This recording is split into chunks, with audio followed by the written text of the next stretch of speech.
Hello, welcome to the CF Solutions 2020. My name is Prabina and I will be a technical facilitator today to ensure that you have a smooth experience with Zoom. We are at the session titled The New Plastic Economy for Vietnam. Your participation via chat is highly encouraged. This meeting will be recorded, so please keep your cameras off unless you are invited to speak in order to help everybody have a smooth experience and connection. We are now ready to get started. I'm going to hand the floor over to Christina Ammon. Christina, the floor is all yours. Thank you so much. Welcome everyone to the CF Solutions 2020. In today's session, and this session specifically, we'll be focusing on the new plastic economy of Vietnam. Again, I'm Christina Ammon. It's a pleasure to be here today.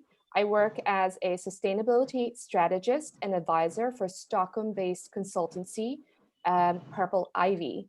We work to future-proof by integrating sustainability further into your business models. I also work with Sustainable Vietnam, a knowledge-sharing platform on sustainability, partnerships, and impact in the region. I am delighted to be your moderator today. So to give a little bit of background, which I know you've been following in the last couple of days, so it might just be a slight reminder, but as we're waiting for some of the audience to trickle in, bear with me as I talk a little bit and then introduce the session. So according to the Ellen MacArthur and the United Nations Environment Programme, the new plastics economy is a common vision of a circular economy for plastics, in which it never becomes waste. A circular economy not only presents the opportunity to tackle plastic pollution at its source, but to build a more resilient and regenerative economy, helping us restore the environment, creating jobs, and benefiting society. The aim, in brief, is to 1, eliminate plastics we do not need. 2, innovate. So all plastics we do need are designed to be safely reused, recycled, or composted. 3, circulate everything we use to keep it in the economy and out of the environment. In today's session, we will look at how the new plastic economy will look like in Vietnam by introducing research that has taken place. We will also listen to today's panelists to understand where Vietnam stands and how to move forward on these topics. We will look into recycling plastic market in Vietnam, the gaps in the areas of waste management infrastructure, and opinions on what more can be done. First up, I'm delighted to present Ms. Kim Le, who is co-founder of CL2B. Ms. Kim, let me say that again. It's a little early on my end. I'm calling in from Stockholm, so I haven't had my first cup of coffee yet. So do bear with me as I repronounce your name properly. It is not complicated. Ms. Kim, lovely to see you virtually. Just a short little introduction on you, Ms. Kim.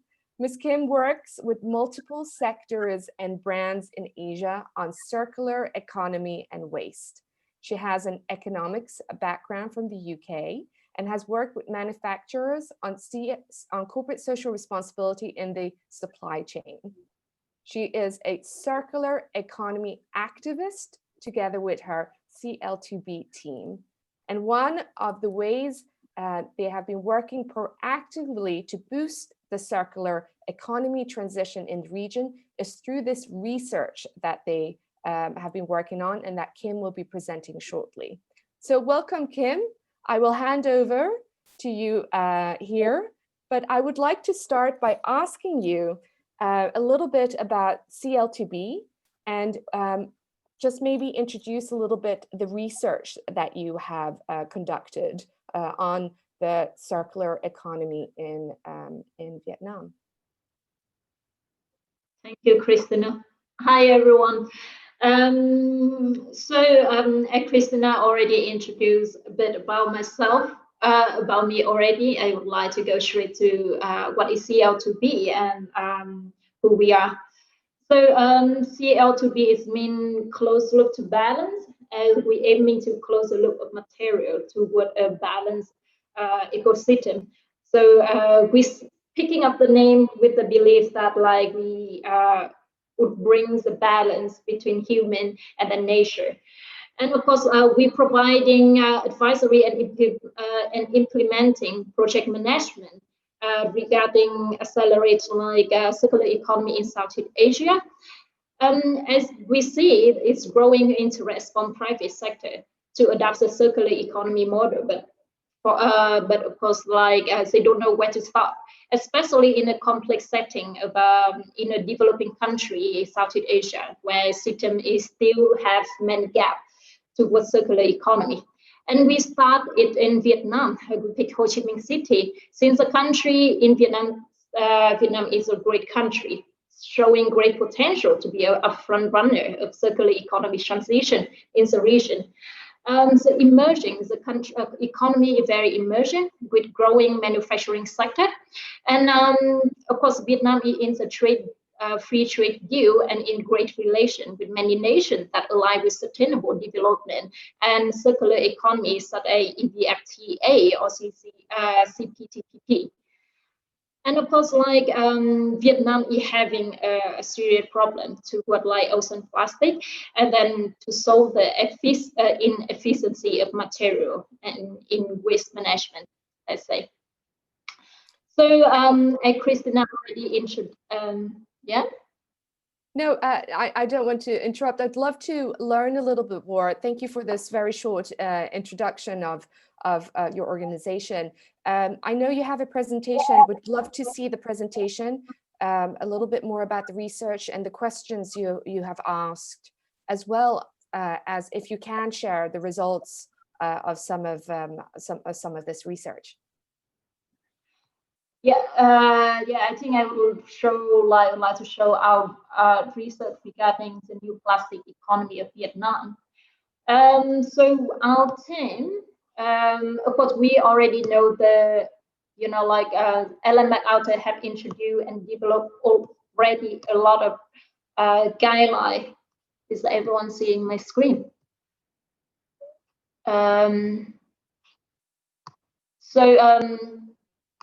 Yeah, Ellen MacArthur has developed a whole related guideline regarding the new plastic economy and how to work different stakeholders and different regarding government and also private sector on how to adapt and building the new plastic economy. However, the existing guideline is very, very detailed and comprehensive. However, it's challenging to start. And then, of course, to tackle a lot of projects, like go into tackle ocean plastic problem in Vietnam, but there is a need to put ocean plastic into the whole plastic industry perspective. Hence, we launch our desk research with advisory of our expert team from government and plastic industry as well, to see what are the gaps for Vietnam to transition the current plastic economy to new plastic economy, adapting the Ellen MacArthur like concept. So that is the goal of our research. And here is our research team with advisory expert team and the execution team who has been background in chemical engineering from Vietnam and UK. For our research question, we actually focus on a lot of what actual question we're going to solve. We focus on plastic data. What is data is if the data is not making sense, and if the data is lacking, and where is it lacking, or it needs to validate to build a new plastic economy. And of course, we focus in upstream in plastic production and the quality of plastic product regarding potential feedstock for recycling when it's go to waste, and downstream, of course, we focus on how comes we try to answer the question, how comes the informal sector is so dominant in collection and plastic recycling in Vietnam.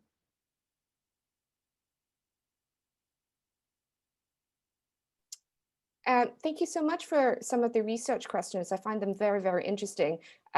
Could you, following this research, I know that the full research is not coming out until some point in December, when we will then all have access. So we actually are having a little bit of a sneak peek. Could you share a little bit the process and some of the results that you have gathered so far?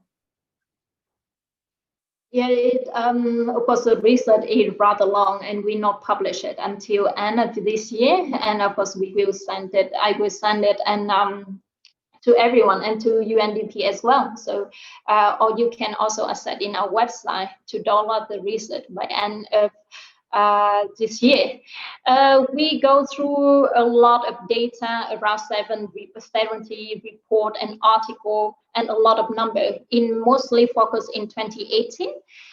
Where's the most data available and a lot of research from different, like foundation, like BCCI, WWF, and including UNDP as well, to check on the data and what existing data having. And when we look into the plastic industry supply chain of Vietnam, to look where are the big stakeholder and what is their role, and in the big organization and enterprise and companies in every single supplier tier of plastic industry of Vietnam. And of course, we conduct a material flow analysis, and we selecting different, gathering different data and see where is the most comprehensive. However, it comes into one finding is lack of data and inconsistency of the data provided by different publication and report, and even from national, from government and international as well. So it has been observed to be changed and to be different from time to time, different from reports. And so that is showing the big gap in data of Vietnam as well. And then, of course, we come into the quality of the plastic at upstream. It's very interesting that all of the plastic production, they're mixing low-grade material with in the plastic production to reduce the cost, and eventually it breaking and bring plastic product quality. It reduces its quality, and it's actually not a great material for recycling at all. The next finding we do a lot of work on Kim. I'm not sure if you're intending to share some slides, but we are not seeing any slides if you want to share it up on screen. Oh, yes. You still not. Would you like to share it again, Kim? Yeah. So if you could go maybe back to the one slide that you talked about just now so that the audience can see it again. Yeah, can you see my screen now? Now we can see your screen. Thank you. Yeah, so I just want to go quickly every single screen again, sorry. So like I said, we're going through a lot of data to gathering different data and seeing where it's not, making sense. And a lot of data is not consistent and showing that can bring us a conclusion, how is a plastic economy in Vietnam. It's difficult to make a conclusion because all data is different, every single report showing different number. And we also look into the plastic supply chain and clarify who are the big players in Vietnam, in every single supplier tier, and what is the materials they use, they producing in their product, and what's the final end product. We try as much as possible, and it's the result is what you're seeing here. And we also conduct the material flow analysis and compare different number of the report that we have, and it's showing that Vietnam have more than 1,300 kilogram of plastic going to the environment, which is a massive number and need to solve here. And then also some data is not available, which changing the whole material flow of plastic in the economy of Vietnam is the imported plastic product, which is not counted or not any available number in our research. And as said, like the low grade material being mixed into product to reduce the cost, and also plastic production in Vietnam, they mix from 20% to 60%. Sometimes they mixing bicarbonate CaCO3 into the product to lower the cost. However, it making the product a duration, it shortens the cycle of the products, the duration of product, and making plastic harder and easier to break. And it happens seriously in plastic construction as a construction plastic. And yeah, and then we go into, of course, plastic recycling, as we want to wonder the question, we want to answer the question, why plastic recycling and collection is being dominant so much of by informal sector. And here we have like all in general, we have 84 plastic recycling plants being registered in Vietnam. Yeah, so and then we have some serious finding of what are, you know, like some very interesting number after the research.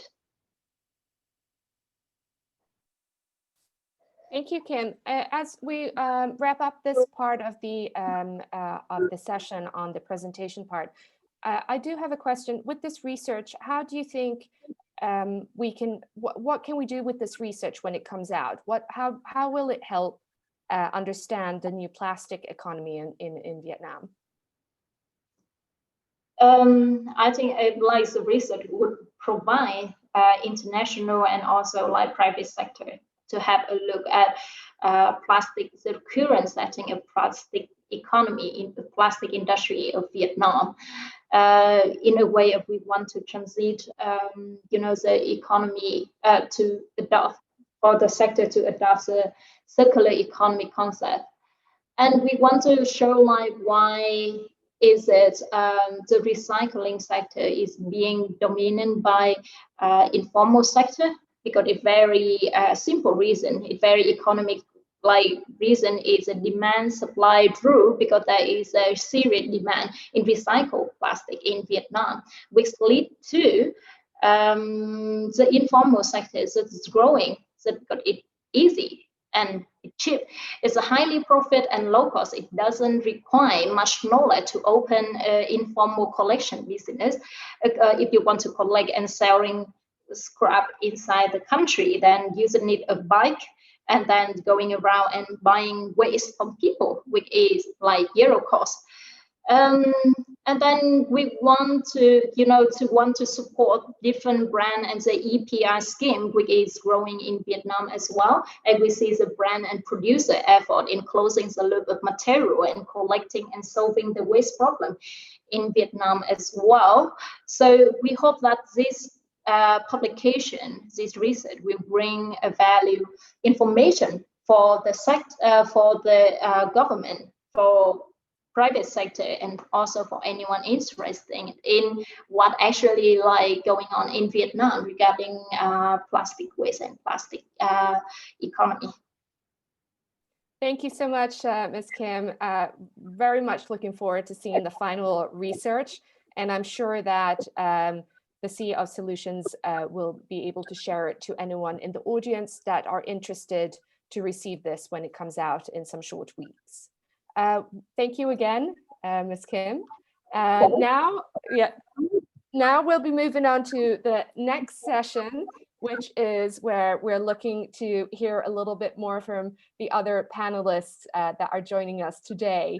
And the first part of this discussion, or the first part of the panel discussion, is focused on setting the stage. And I'm just going to welcome up first Miss Nika. So now I'm stumbling again on the names. Do apologize. I blame it on the coffee again. Miss Nika Salvetti. I'm so happy to have her here today. Miss Nika is a practitioner and researcher in the fields of CSR, sustainability, and economic recovery. Her aim is to contribute to a more sustainable world, either by sharing knowledge, researching, or implementing projects to tackle societal challenges. In Vietnam, she co-founded with other colleagues, 4 other colleagues, Rethink Plastic Vietnam. I've had the pleasure to attend their conferences, very, very insightful. And the aim of the organization is to raise awareness on the plastics waste challenges in order to change individual, corporate, and collective behaviors. Welcome, Nika. So lovely to see you today.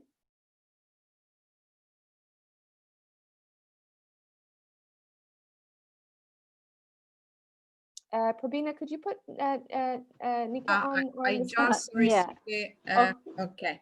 Thank you so much. So we were working on the technology here. Yeah, no problem. Thank you. I'm very proud to and happy to be here to join this interesting and enriching platform. So I would be very happy then to share more about our organization and how in few years it has actually got to a level and reached a certain level of participation from all sectors. This is so lovely. Nika, you and I have met. I think your organization is wonderful. It's one of those things where before you can sometimes take action and impact, you have to raise mindset and knowledge. So my first question to you with regards to that, when you started, why did you see that there was a gap in tackling plastic waste in Vietnam, and why an organization such as Rethink Plastic Vietnam? Thank you. It's a quite interesting story because I remember one of our co-founder, she was watching the famous documentary of Craig Leeson on ocean plastic. And that was a sort of reality check and shock about the plastic waste situation in the world. And of course, I arrived in 2017. We were already visiting some beautiful places in Vietnam, but unfortunately, I had to admit it was quite tangible and visible that the plastic waste was a serious challenge in the country. So it was a coincidence that, you know, the group that we are now forming, Rethink Plastic, met, joined, shared their value and I would say interest in trying to do something. And we thought that also because I think according to our background, you know, I'm a doctor researcher in sustainability. My colleagues are professionals in change management, in business development, in engineering. So we said, wow, we are a pool of experts here. Why don't we try to do something concrete, you know, to shape minds, to try to, you know, build a, I would say, raise consciousness, especially on this topic. And our approach was, okay, let's start from the beginning. And the beginning was actually looking at how we can raise awareness, first of all, which is in terms of behavioral management and science is one of the first steps in order to have spread a bit more knowledge on what are actually the negative impacts that plastic waste actually create and generate. And not only on the environment, which is pretty visible, but also scientifically on us, on health consideration, on the wildlife, on all aspects, I would say, of life.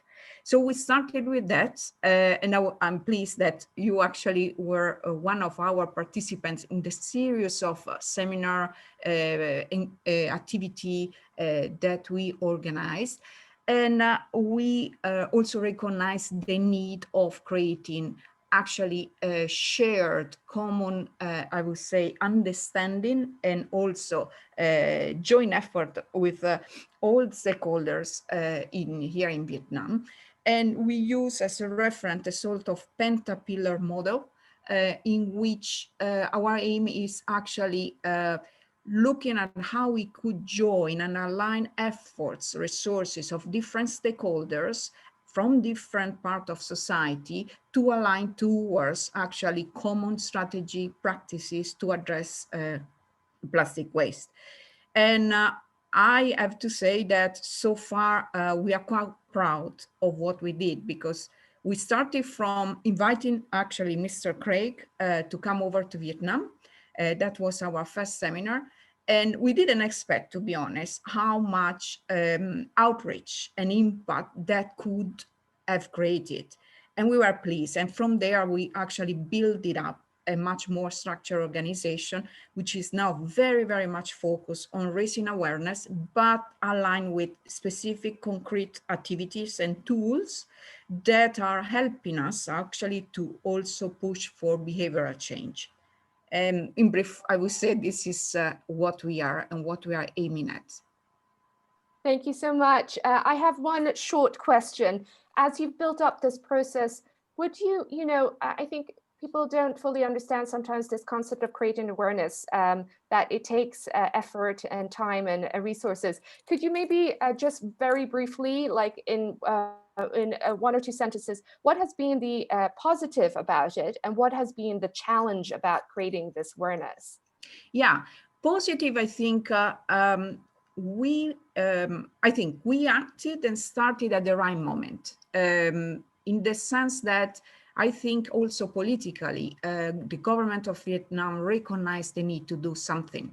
And as Kim before shared, or even because of the EPR schemes or other, I would say, institutional drivers, a lot of, especially the corporate world, was also very attentive and aware of the need to do something. So these were, I think, positive, institutional, I would say, elements that drive us and help us to grow and to be welcomed, because that's also very important, by all sectors of society.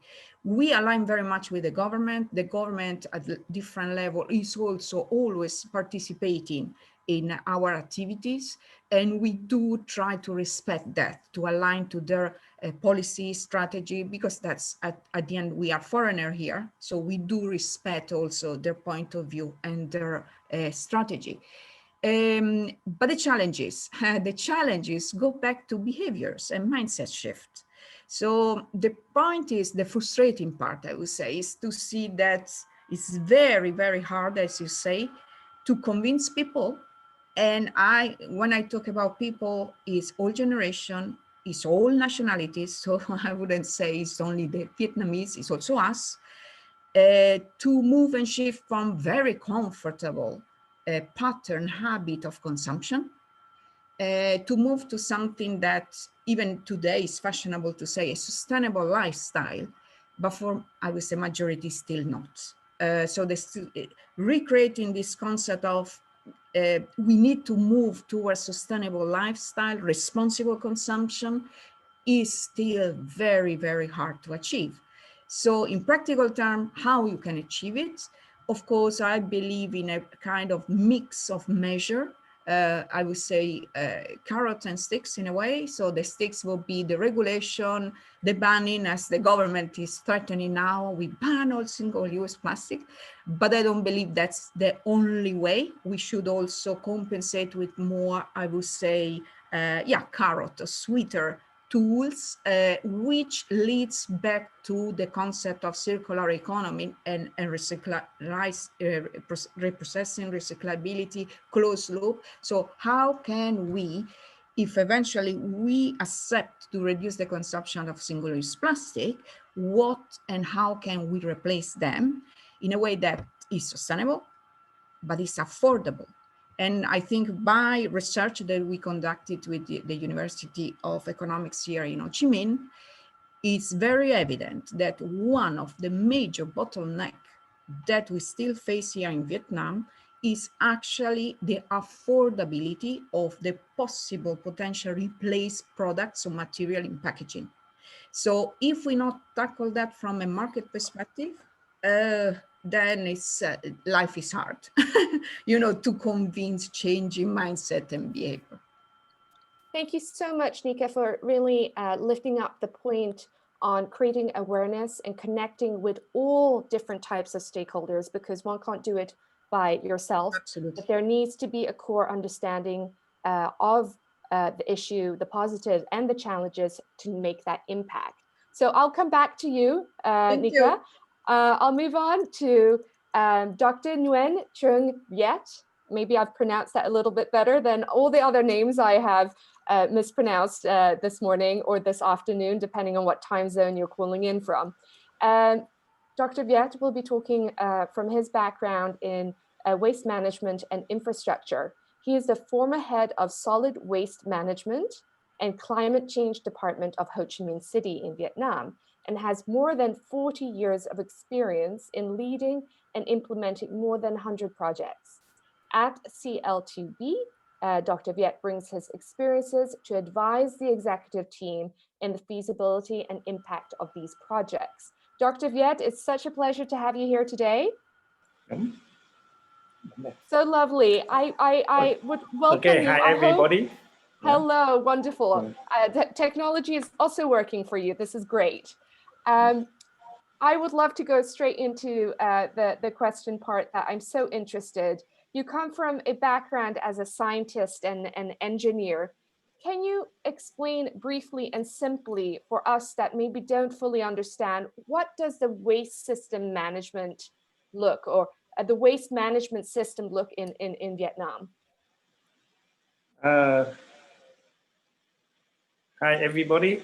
I think that's a little bit difficult to talk about the waste management in whole Vietnam, because in the big city we have the different with the small city and also the village and also the agriculture area. But for the big city like Ho Chi Minh cities, we facing a lot of problems. I like your discussion, but for me, the waste management not only from behavior of the people and from not only from the technology, and I think that in the chain we have to improve. So and then in Ho Chi Minh City in long time, maybe 15 years ago, we have only open dump. Since 1996, since 1986 to 1995, we starting the landfill. But up to now, we still landfilling. Why? We lack of the policy, and we also lack of the financial support. For I think that the policy we just only in the paper, but we don't have the real support from the government policy. For example, like plastic recycling. They asked everyone how to say reduce the plastic consumption, and then we also had a policy for recollecting the uses product, but up since 2017, but up to now nobody adapt about it. And the second one, and because the economic and government lack of the financial support for the waste management from the source separation as solid waste separation as source, and transfer station, transfer and transport station, and also a recycling facility and treatment facility. And most of the city now, we don't have enough tipping fee to pay for the like incineration plan and for the composting, and we don't have any master plan for the compost consumption. So that is the reason why we have so many composting plan, but we don't have the market to consume it.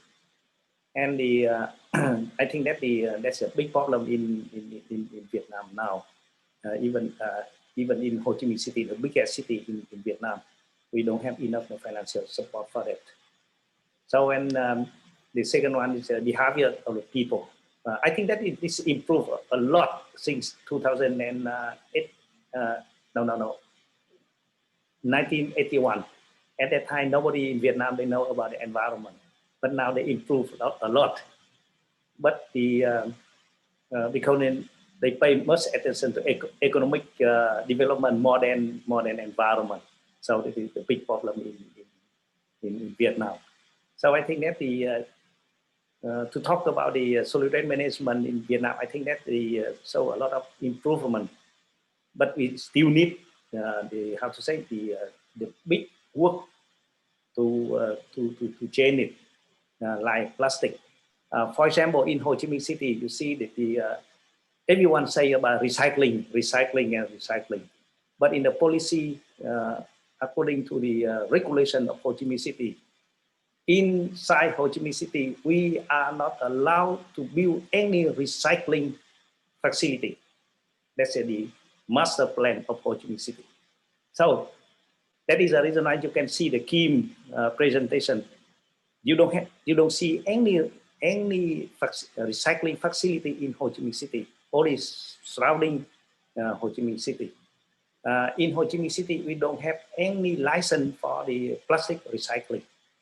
I think that in the future we have to convince the government here to improve it, but it's very, very difficult. Even since 2003 up to 2015, I'm head of the solid management in Ho Chi Minh City. We can develop two big solid treatment complex, but we cannot convince the government to give the license and green light for the recycling facility in the solid treatment complex. It's difficult, but we still need a time to make it become the truth. Thank you. Thank you so much, Dr. Viet. I really hear from you that while there has been an increase in awareness following Nika's words on how it goes hand in hand with awareness, there's still the disconnect between actually economic development and environment focus. This has been very, very interesting. I will come back to you, Dr. Viet, okay, with some further questions. I see that we are moving ahead with time here, but I would one final thought.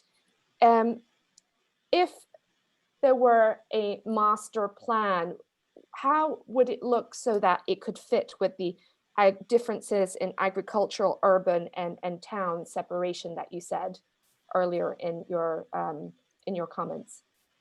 Oh, this is a very thank you. A very big problem and very big discussion in the not only in Ho Chi Minh City but in other provinces.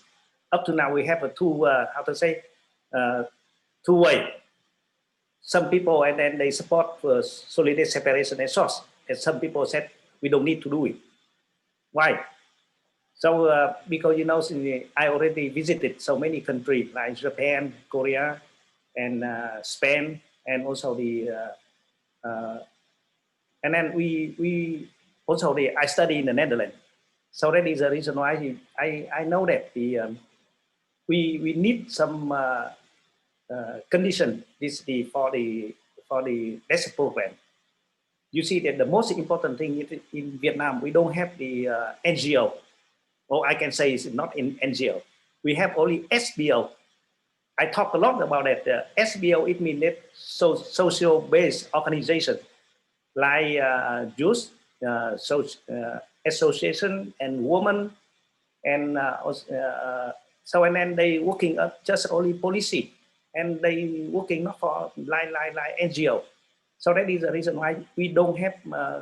Actually, I have experience in Ho Chi Minh City. So many programs about solid-based separation and source since 1995, but up to now we're not successful in this one because nobody give the the talk with the people, and then we don't have because we recognize that the solid separation as source not only from the upstream and then also go to downstream, so the end of the product, but we don't have any facility for recycling like plastic.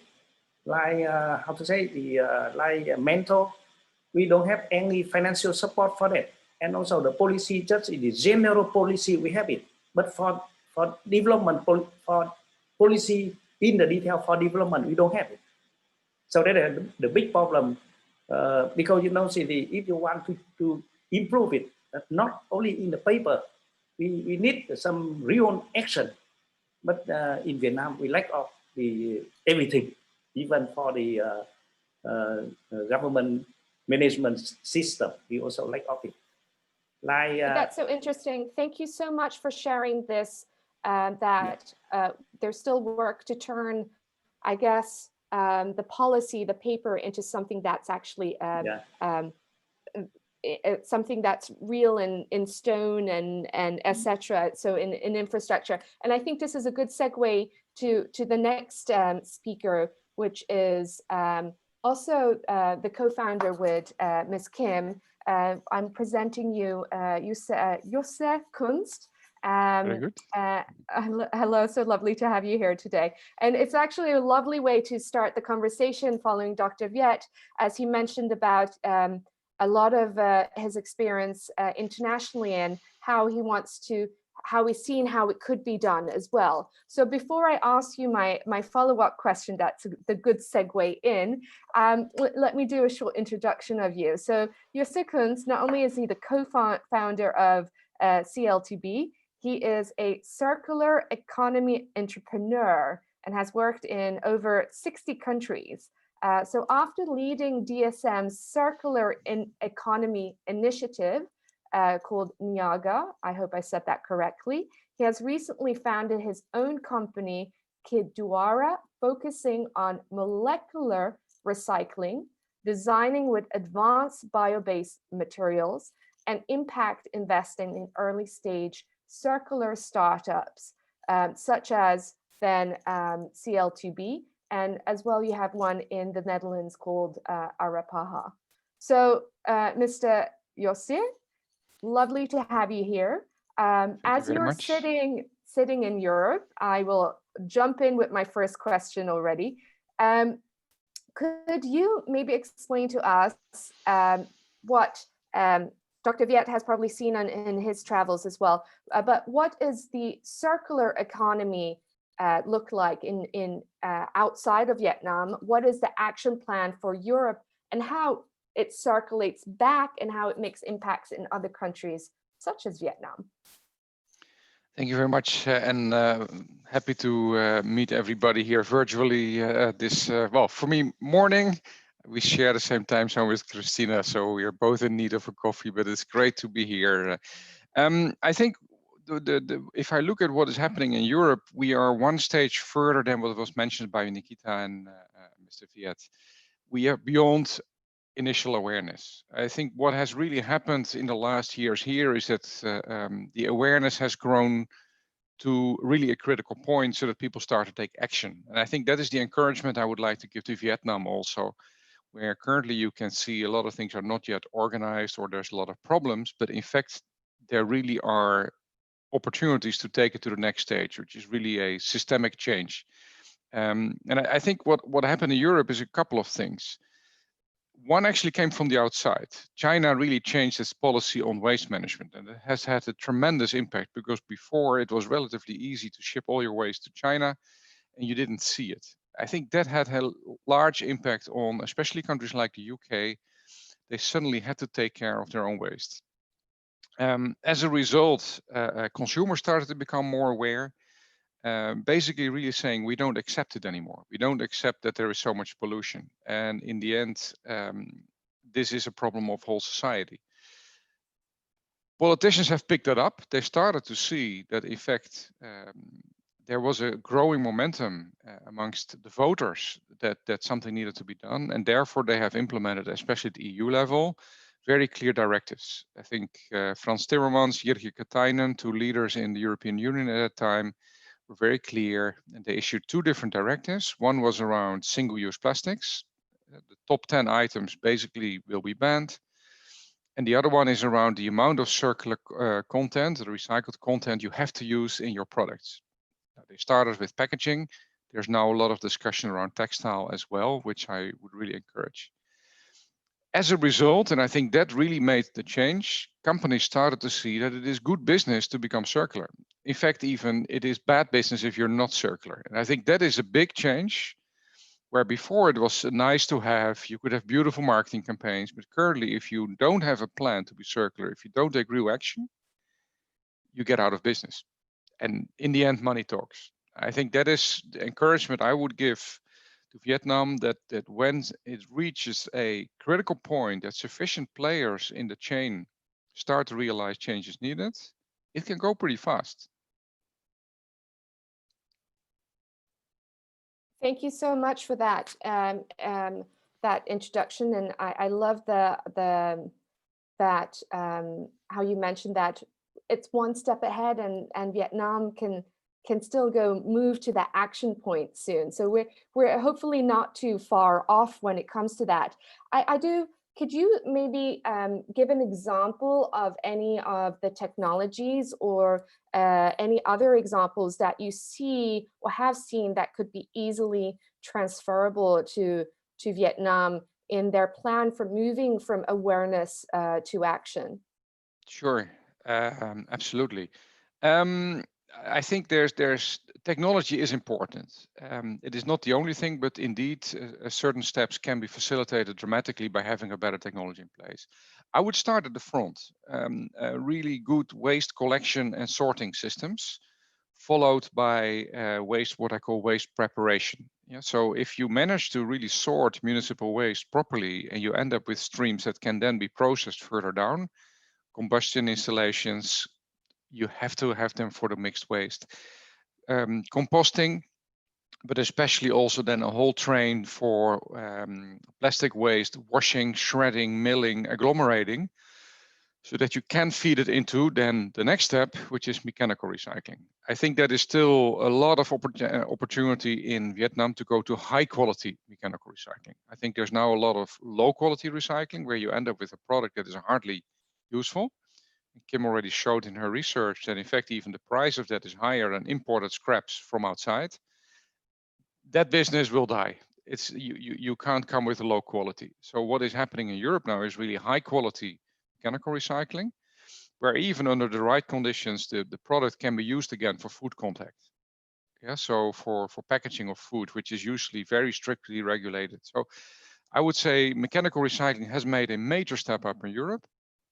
Its limitations are also becoming clear at our end already, because at some point you need to take the color and other additives out of the plastic as well. So there's dramatic boost of chemical recycling or molecular recycling, as I prefer to call it, beyond it. That's still in the research stage in most cases right now, some exceptions, but I think that will hit the market big time in the next 3 years in Europe.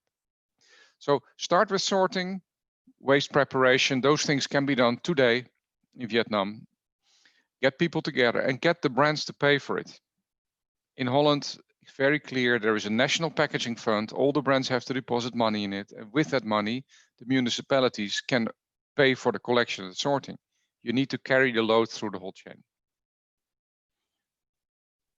Thank you so much, Jose. This has been a really enlightening part as well on how one can look at examples from other markets. It's a saying in English, steal with pride and do it better. So if someone's already doing it, let's look next door and see how we can leverage it in Vietnam as well. I'm moving on to the next section on what are we doing right now.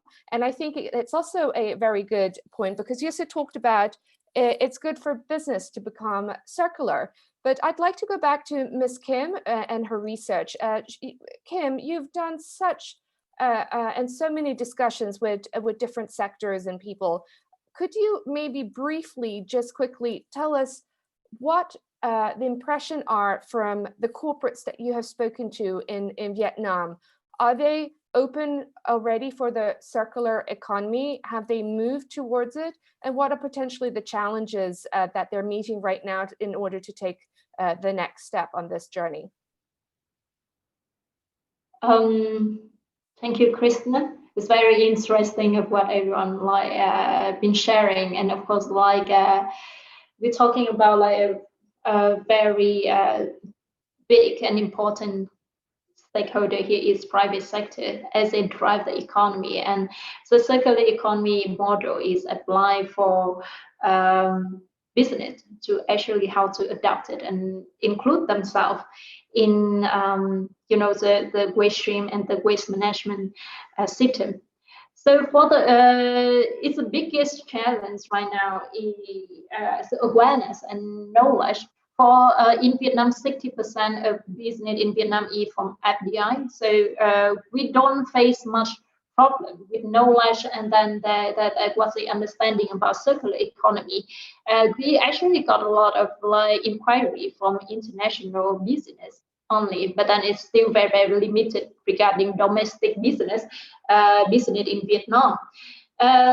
And it actually our team go back to see why not many Vietnamese business are actually having understanding of circular economy and how they want to tackle the waste problem. And a lot of manufacturing in Vietnam, they have around 20%, 15 to 20% loss of material. It's a really big loss of material in their production, and they're concerned about it, but they do not know how to solve it, or they do not have the the concept of circular economy and how to tackle it downstream, upstream, and working with other stakeholders to solve the problem. And then we look at Vietnamese article and then document. Then all of the document and information about circular economy in English.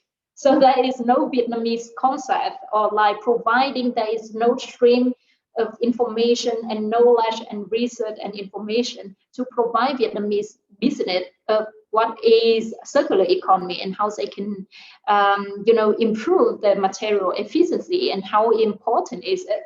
So it's rather simple. It's no information, no knowledge, and government do not have a guideline for business on how they adapting it as well.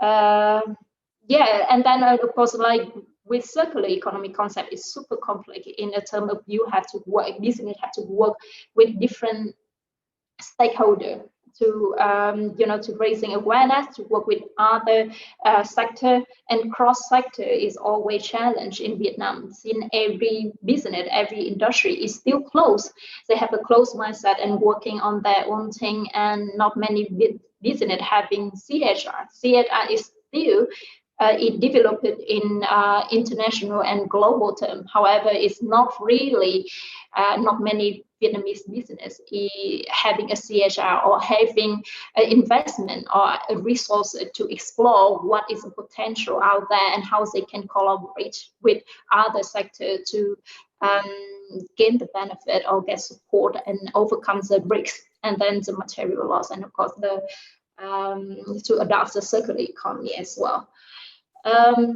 So that's a basic challenge that private sector is having right now. Is a big gap of knowledge and do not have the information. And so probably first step for our company is providing a Vietnamese information and a lot of knowledge regarding circular economy and how Vietnamese business can take benefit from it. That's great. So the next panel we do, Kim, is in Vietnamese. I'm going to have to brush up on my Vietnamese then. Well, I think it's definitely gonna happen. That'd be lovely. But thank you so much. Sorry. No, it's all right. I'm just saying that we should definitely building more communication stream and engage private sector and also government, but in Vietnamese, because it's truly simple for people to understand on how they can imagine what circular economy is. We have to reach that stage first. Absolutely. Thank you so much, Kim, for sharing those insights. Nika, I'm back to you. It feels like I'm moving across the panels in this virtual world that we live in today. Nika, you have had a journey in Vietnam, and I would very much like to hear, as Vietnam is still on that awareness stage that Jose talked, and we're still wanting to get into the action part. Do you have any example that you can share with us on where you actually have moved a little bit more rapidly, that you've had the highest impact and you're seeing a difference from that high awareness to the action part? Thank you. Of course, we move towards, and actually I will explain you later about the new initiative we are implementing. But I would like to reiterate the fact that here in Vietnam, unfortunately, we are still in a very first phase of awareness raising. And I feel that because I'm also a teacher, professor at a different university here. And when I tackle the issue of circular economy, plastic waste, pollution, and other sustainability topics, we are really starting from the beginning. So I would really warn on that factor. Do not overestimate the raising awareness increase, because I feel it's not yet there. And as Kim said, I don't even think it's an issue of language, to be honest. Might be more an issue of communication dissemination at different level, which all of us, we need to really concert and actually work together. Saying that, obviously action is needed, because also you want to set reference and example. So what, for instance, our approach is every year we organize what we call it the program of awareness, which actually in effect is more than raising awareness. So is we get engaged with different initiative and activity. So like, to give you an example, this September, we have been working with a lot of organization at different level, with the government, with the university, with actually schools, a lot of companies. And we have been a part of doing, again, business seminar, interaction about knowledge sharing, practical knowledge sharing. We were pushing the discussion towards the role of design in circular economy of plastic. That gave us the beautiful opportunity to actually open up a more practical, I would say, perspective to circular economy. And that gave us, in fact, the hint to start a new initiative that we have been launching the end of September, which is called the Design Factory. This initiative is in collaboration with 4 universities. I can name them as RMIT, University of Economics, University of Technology, and TDT, which with whom we are asking students actually to come up with solutions to tackle the different phases of the circular economy, I would say, model. And this also, however, in collaboration with the coaches of 5 companies, and plus, of course, the support and endorse, I would say, guiding support of their professor, which are, of course, are experts in each different fields. So this, we have great expectation, because you can imagine that a lot of amazing idea will come up. And also we will be able to give the chance finally to these students to really be exposed and to have a very interactive, I would say, feedback process by which hopefully would generate actually marketable and feasible products and processes or solutions that could be actually sold in the market. So this is a bit something getting bit by bit on action, but never underestimating the awareness, the cognitive, I would say, the knowledge part, because what we do also aligned to this activity, we still conduct the plastic diet challenges, which are actually raising awareness, but in an effective manner that where we can actually now measure, account of the amount of plastic that each individual is actually generating every day, every week, every month, but also organizing cleanup events, but very much focus to specific area with engagement also for all stakeholders. So all this kind of activity moving together really have, I think, creating a wide, I would say, impact outreach and creating the basis for then scaling up and then to say, okay, now it's time to move for action. Thank you, Nika. I think it's so lovely that you're engaging students because they are really that generation that is fully engaged and really interested. And I love the practical side because that's what, and as you said about throughout all age groups or nationality, you want the practical.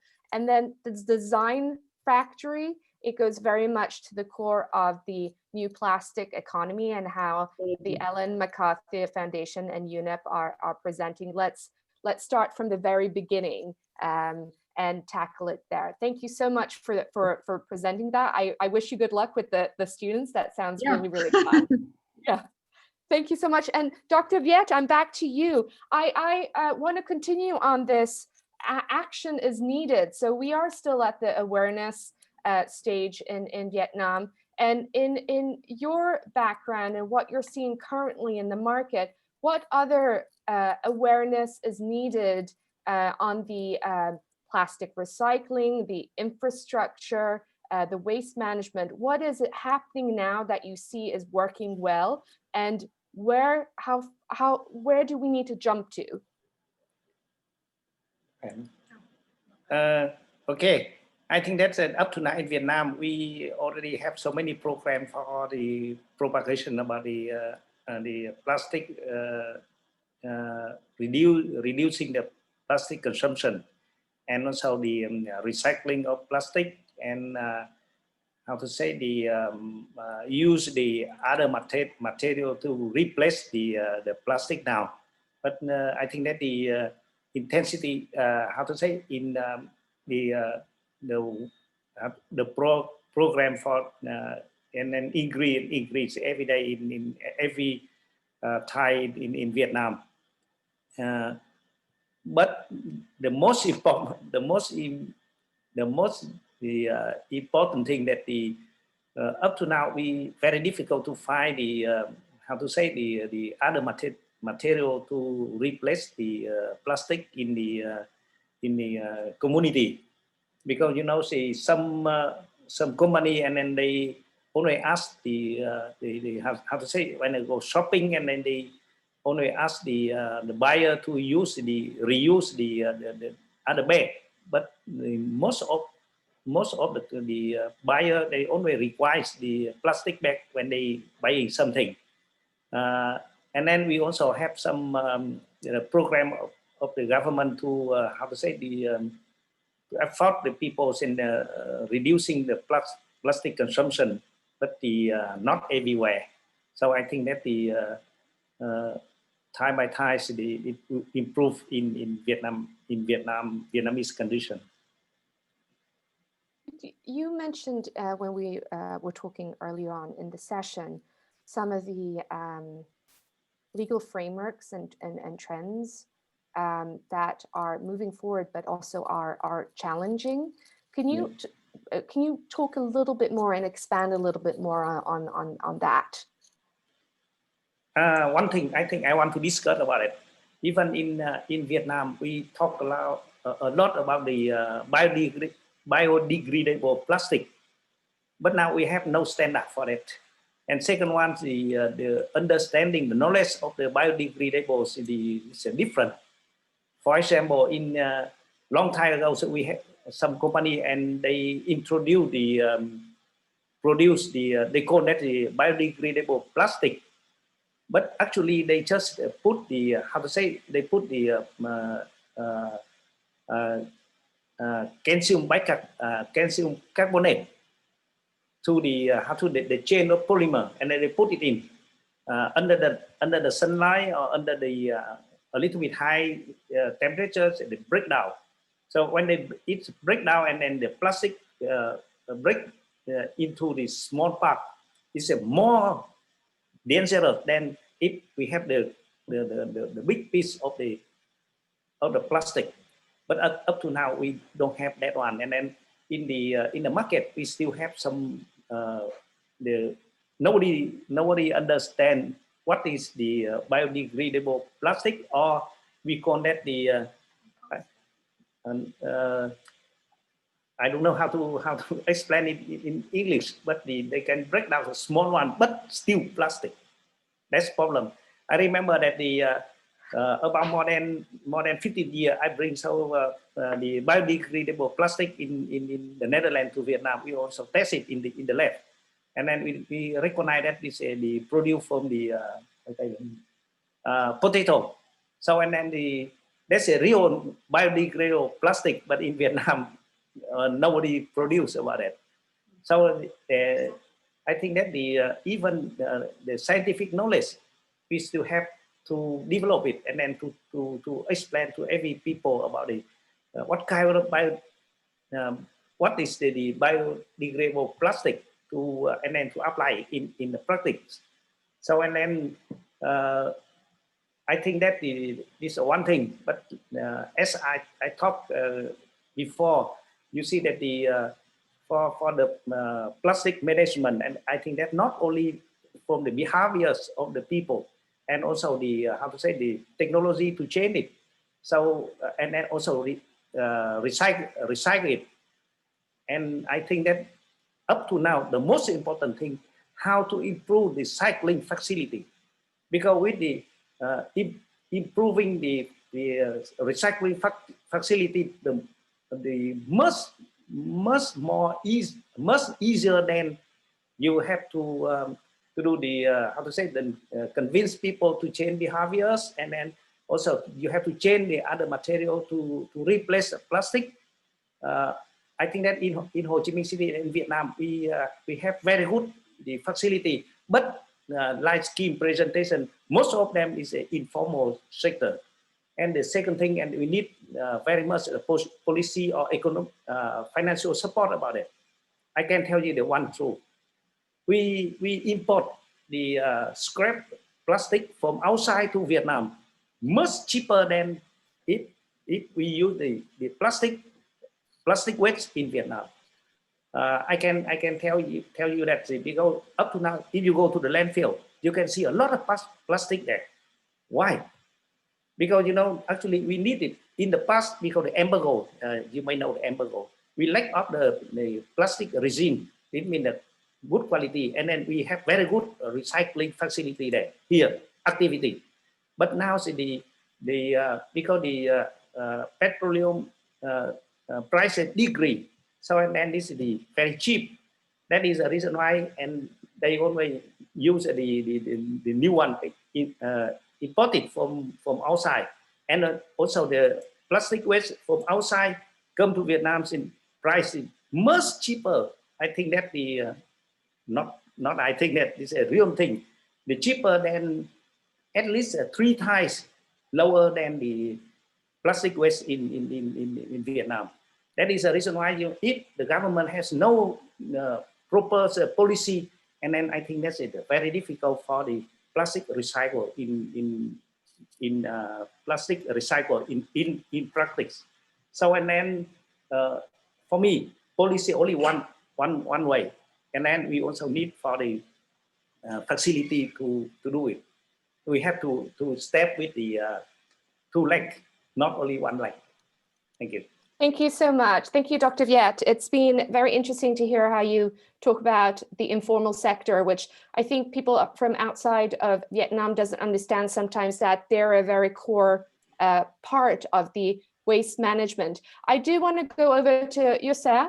And Jose, one of the things that comes up, I think, is that there's many common misconceptions that people have about plastics. What are the misconceptions that you've seen in all the markets that you've worked in? I think there are ones at bigger level and some at very much local level. Can you share some of those misconceptions that you've met through your work? Sure, Christina. Well, I think first and foremost, I don't think plastic is necessarily itself the problem. It's how we handle plastic. And I think that's one of the misconceptions. Unless we change our own behavior, everybody, we're not going to get a change. And it's very interesting to see how quickly people point towards, it's the companies or the private sector or this and that. No, it's us. We are consumers. We need to change the way we deal with plastics. We need to demand different behavior from the companies that we buy products from. We need to change the way we recycle ourselves. The other misconception, I think, is that people think plastics are all the same.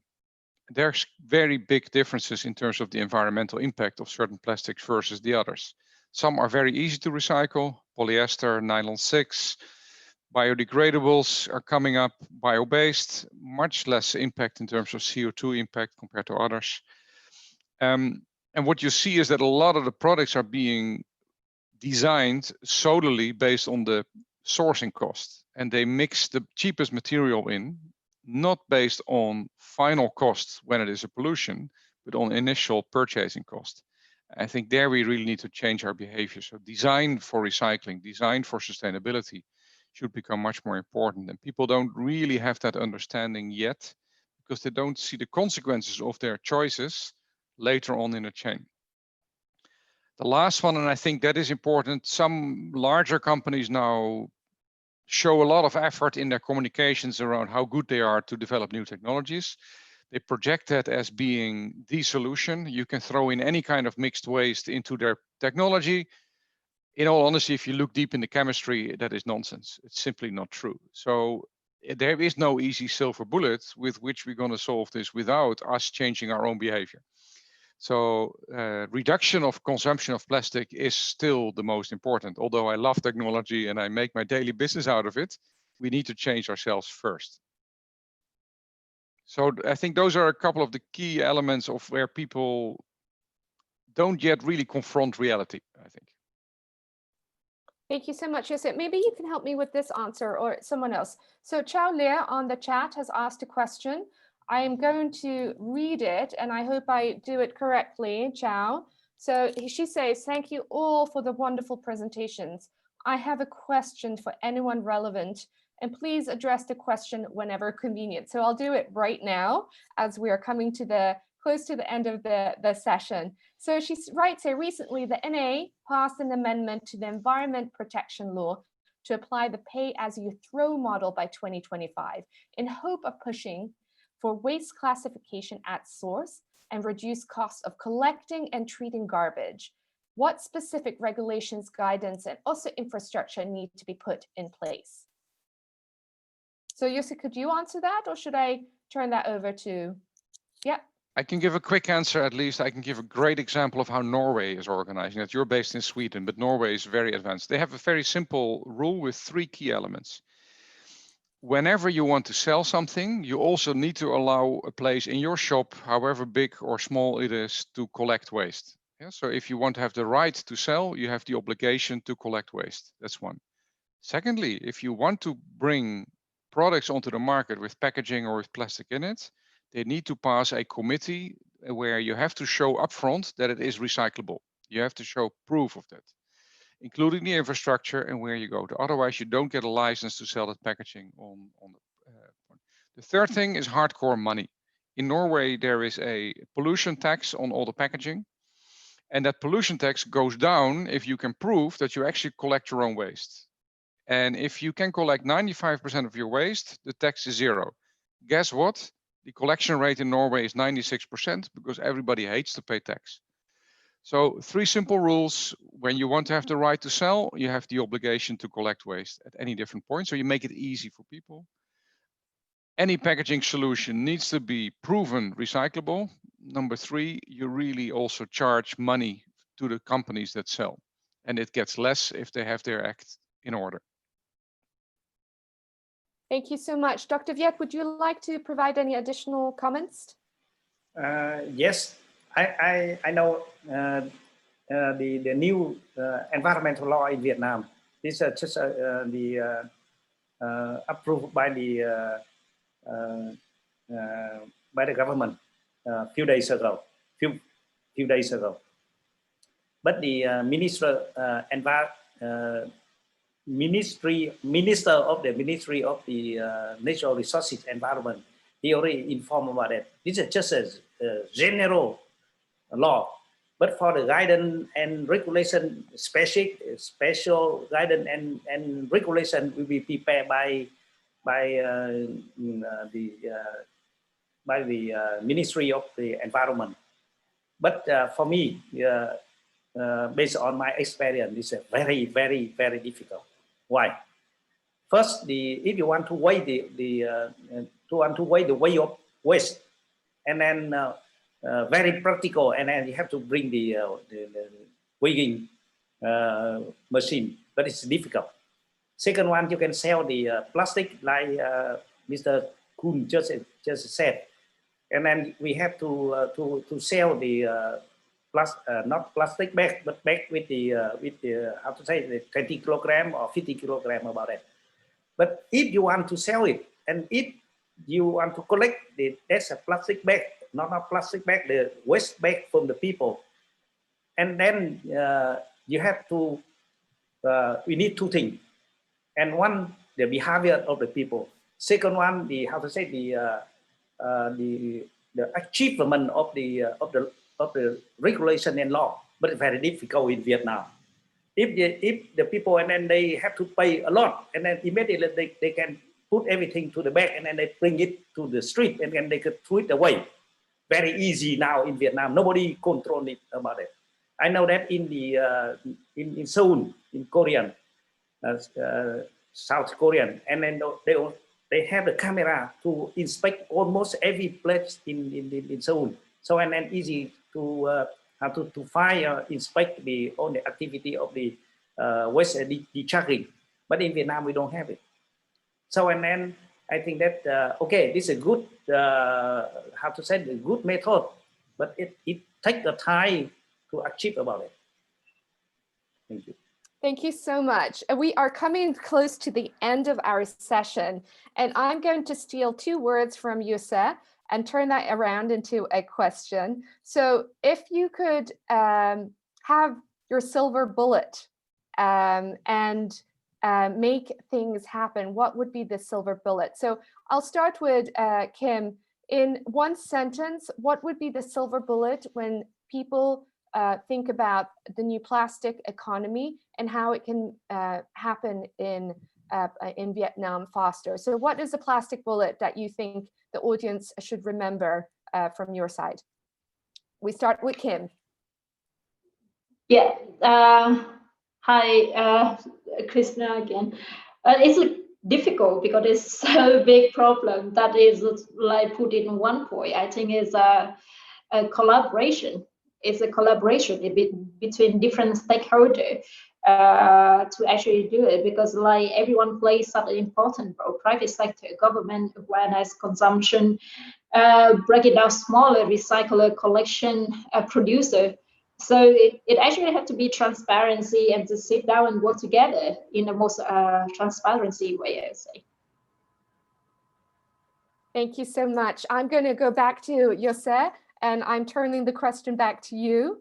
You talked about it briefly, but in one sentence for us, for the audience that's here, what's the silver bullet? I would look at what has been a major impact in the EU, and that is the directive that packaging needs to have, for instance, 50% recycled content. Very clear. You create a level playing field. All the players have the same condition, and as a result, prices of recycled polyester or other plastics go up. There suddenly becomes a market, and you make it honest. Everybody has the same rule. So I would highly encourage the Vietnamese government to say, we need to change.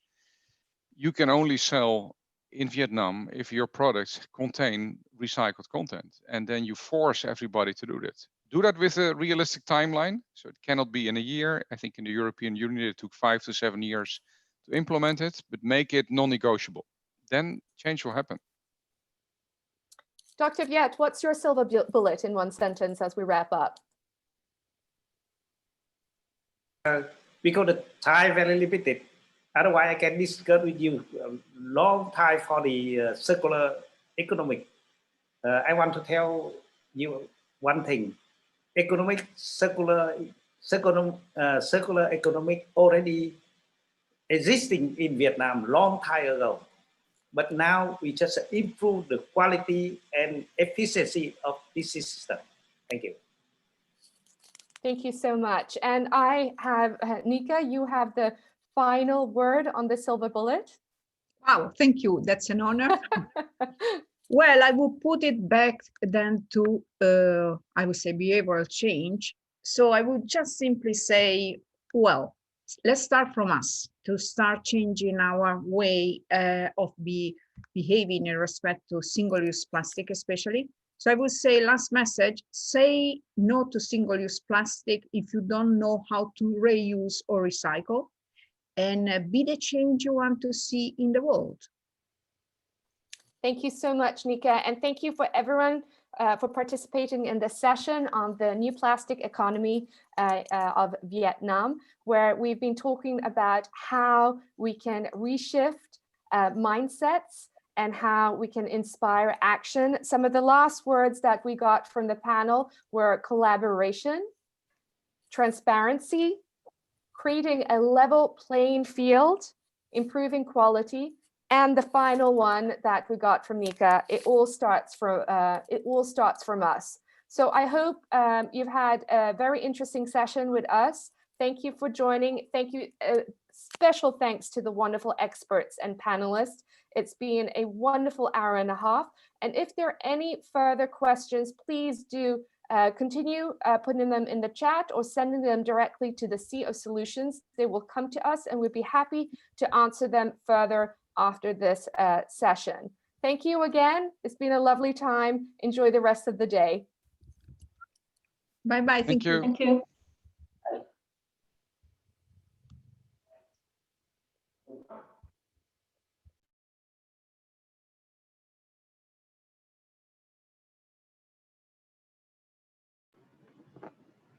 Thank you for attending Sea of Solutions 2020, as well as today's session. These are the upcoming sessions. Please join them by clicking on the link to the Jubileo community below. Clicking program and selecting the session you'd like to join. Within the community, you can also explore the exhibitions as well as chat or set up meetings with other conference attendees. We are excited to invite you to contribute, showcasing your voices for solutions plastic pollution.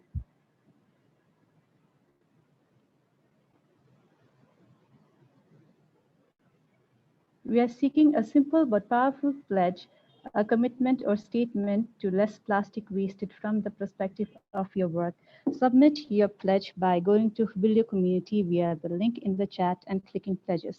Thank you once again for your participation and have a great day.